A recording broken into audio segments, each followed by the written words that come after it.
Kalau ada pertanyaan, apa hukum mengambil sebab syar'i untuk menambah rizki? Boleh apa tidak? Ya, apakah dia termasuk menginginkan amalan akhirat untuk dunia atau tidak? Tidak, karena yang memotivasi untuk beramal dengan janji menambah rizki Allah Ta'ala dan juga Nabi SAW. Maka kita mengambil sebab tersebut dalam rangka menambah rizki masyru' disyariatkan oleh Allah Azza wa Jalla. Seperti silaturrahim, kata Nabi SAW, man arada an yubsata lahu fi rizqihi wa yunsa'alahu fi atharihi falyasil rahimah. Barang siapa yang ingin dipanjangkan usianya, diperbanyak rizkinya, maka sambunglah tali silaturrahim. Maka seseorang menyambung tali silaturrahim ikhlas buat Allah dan juga mengharapkan panjang usia dan ditambah rizkinya. Boleh apa tidak boleh? Boleh, itu masyru', disyariatkan oleh Allah Azza wa Jalla. Tadi kita jelaskan sebagaimana ada sebab kauni, sebab-sebab usaha-usaha dunia yang dapat mendatangkan rizki, juga ada sebab-sebab syar'i yang dapat mendatangkan rizki. Di antara sebab syar'i yang dapat mendatangkan rizki, yang pertama niat yang jujur. Seseorang memiliki niat yang jujur di dalam mencari nafkah. Apa niatnya? Mengharap ridho Allah. Niatnya menafkahi diri, keluarga, dan orang-orang terdekatnya. Ya, dia niatkan untuk itu, menafkahi dirinya, keluarganya, dan orang-orang terdekatnya. Ya, karena yang Allah wajibkan kepada kita adalah qut, ya, memenuhi kebutuhan diri kita dan keluarga kita. Kalau Allah kasih lebih, maka itu kenikmatan dan kita berlindung dari kefakiran. Maka seseorang niat yang jujur. Jadi dia bukan mencari rizki untuk berbangga-bangga takatsur, dan bukan mencari rizki untuk merendahkan orang lain, dan bukan mencari rizki ya untuk hal-hal yang tidak diridhoi oleh Allah Azza wa Jalla. Namun dia mencari rizki dengan niat yang jujur. Niat yang jujur adalah menafkahi diri, keluarga, dan orang-orang terdekatnya. Kalau dia dikasih lebih oleh Allah Azza wa Jalla, maka dia beribadah dengan ibadah-ibadah yang berkaitan dengan harta dalam rangka taqarrub kepada Allah Azza wa Jalla. Ya, maka ini niat yang jujur. Kata Allah Azza wa Jalla, "Iya'lamillahu fi qulubikum khaira yu'tikum khaira." Allah, apabila Allah mengetahui di dalam hati kalian ada kebaikan, niscaya Allah akan memberikan kepada kalian kebaikan. Wa may yasta'fif yu'iffahu Allah wa may yastaghni yughnihillah. Barang siapa yang mencari kehormatan diri, dijaga kehormatan dirinya oleh Allah Azza wa Jalla. Dan barang siapa yang mencari kecukupan, dicukupkan oleh Allah Azza wa Jalla. Ini yang pertama, niat yang jujur di dalam mencari nafkah. Maka di sini anak nasihatkan buat pribadi dan juga ikhwah sekalian, selalu tanamkan niat baik ketika keluar rumah dalam mencari nafkah. Ya, Imam Ahmad rahimahullah menasihatkan kepada anaknya, ya bunayya inwi khairan fa innaka 'alal khair ma nawaita bi khair. Wahai anakku, niatkanlah selalu yang baik. Fa innaka 'alal khair ma nawaita bi khair. Sesungguhnya engkau selalu berada di atas kebaikan selama engkau niat baik. Jadi waktu yang kita pakai untuk mencari nafkah tidak sia-sia di sisi Allah Azza wa Jalla. Sebagian orang itu menghabiskan waktunya di luar rumah. Dari pagi hingga sore dia bekerja.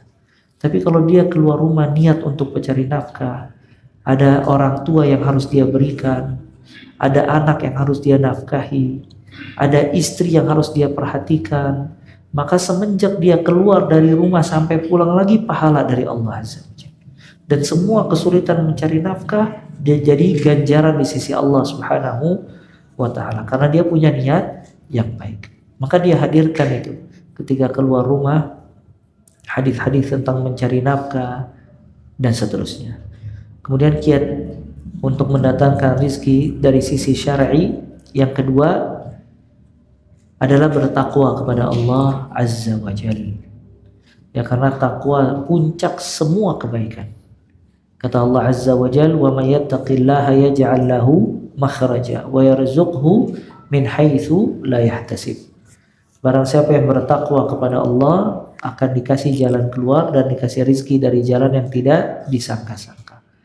Kemudian kiat yang lain yang dapat mendatangkan rizki yaitu beristighfar kepada Allah Azza wa Jalla. Banyak beristighfar, bertobat dan beristighfar. Ya, dan ini banyak atau disebutkan di dalam Al-Quran dan juga di dalam hadis. Kata Nabi SAW, "Man aktsara al-istighfar." Dalam riwayat lain, "Man lazimal istighfar, ja'alallah min kulli hammin faraja, wa min kulli dhiqin makhraja, wa razaqahu min haitsu la yahtasib." Barang siapa yang merutinkan istighfar atau memperbanyak istighfar, ja'alallah min kulli hammin faraja. Allah akan menjadikan di setiap kegundahan faraj, solusi. Wa min kulli dhiqin makhraja. Dan Allah akan menjadikan di setiap kesempitan kelapangan. Wa razaqahu min haitsu la yahtasib. Dan Allah akan memberikan rizki dari jalan yang tidak disangka-sangka. Jadi dia banyak istighfar, dia mengucapkan astaghfirullah atau astaghfirullah wa atubu ilaih, atau astaghfirullahal azim wa atubu ilaih, astaghfirullahal azim alladzi la ilaha illa huwal hayyul qayyum wa atubu ilaih.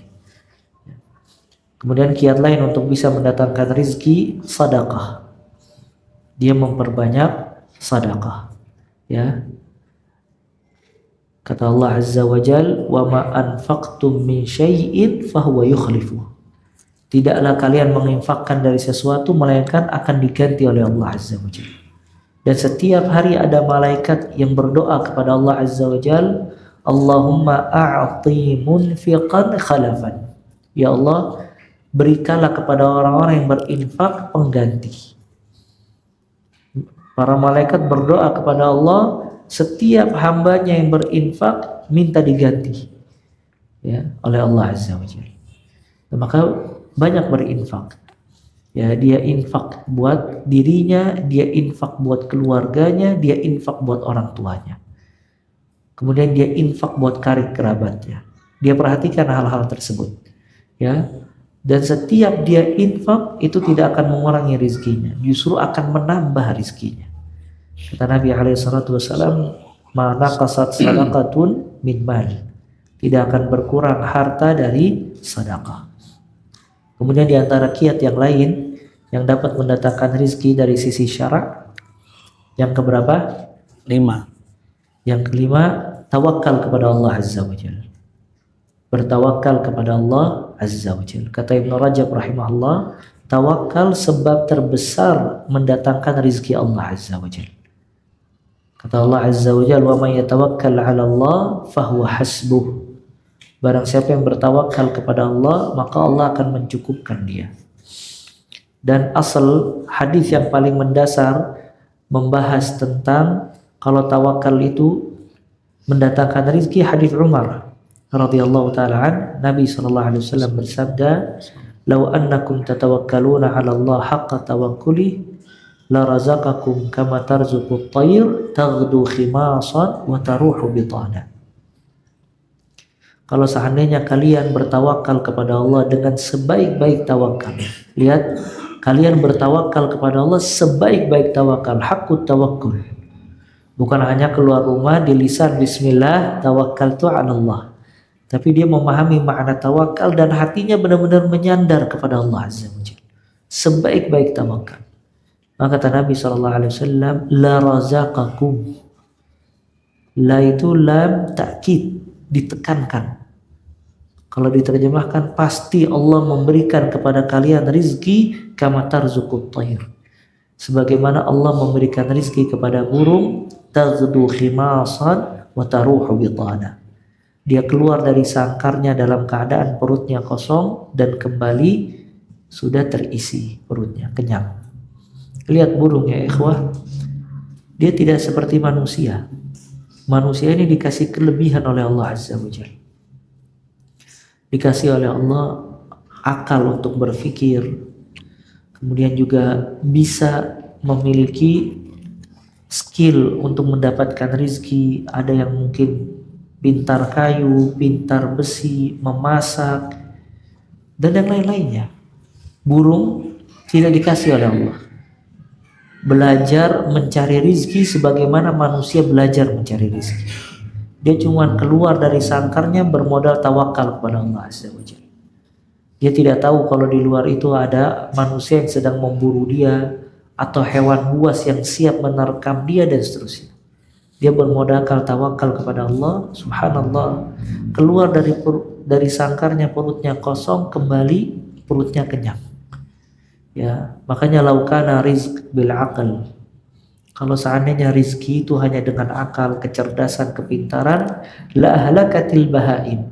Yang akan binasa pertama kali hewan ternak.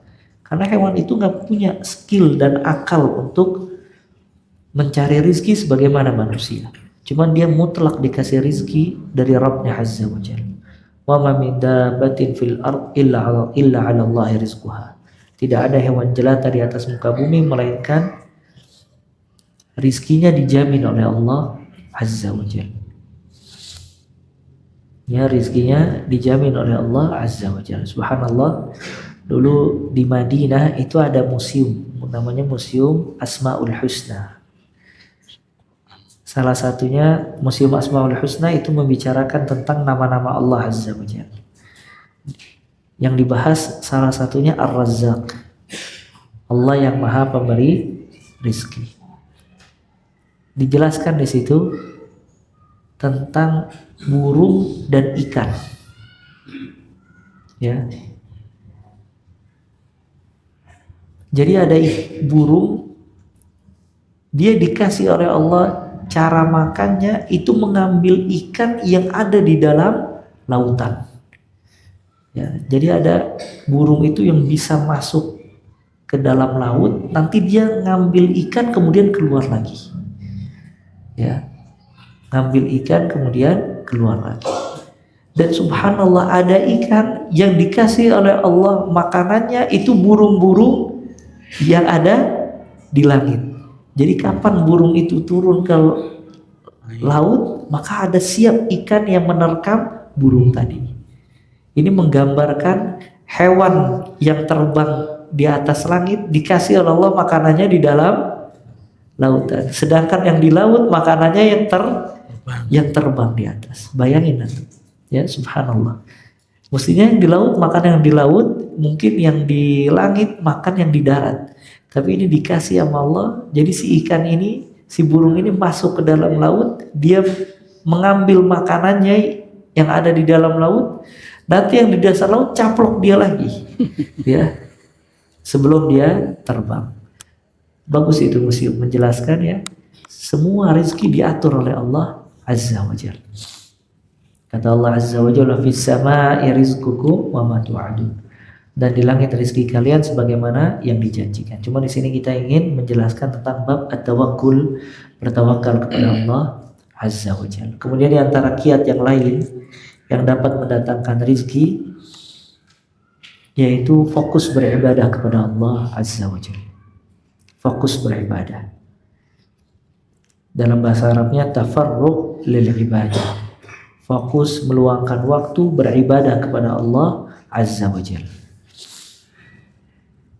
Ya, fokus meluangkan waktu beribadah kepada Allah Azza wa Jalla. Kata Allah Azza wa Jalla dalam hadithul Qudsi, ya ibadi tafarraq li ibadati. Wahai hamba-hambaku, fokuslah di dalam beribadah kepadaku. Amla'u qalbaka ghinan wa asuddu faqrak. Aku isi hatimu dengan kekayaan dan aku tarik kefakiran. Wa illam taf'al, kalau engkau tidak melakukan itu, mala'tu yadayka syughla. Aku berikan kedua tanganmu pekerjaan, wala asuddu faqrak, dan aku tidak tarik dari kamu kefakiran. Hadis yang mulia ini menunjukkan kepada dua hal. Yang pertama, seseorang apabila tafarruq, meluangkan waktu beribadah kepada Allah Azza wa Jalla, akan dikasih dua oleh Allah. Dikasih ghina, kekayaan hati, dan ditarik kefakiran.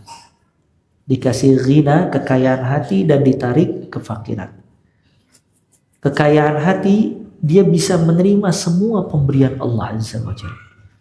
Maka semua yang dikasih oleh Allah cukup, ya, dan itu kaya hati, tenang, tidak ada rasa khawatir, tidak ada rasa takut.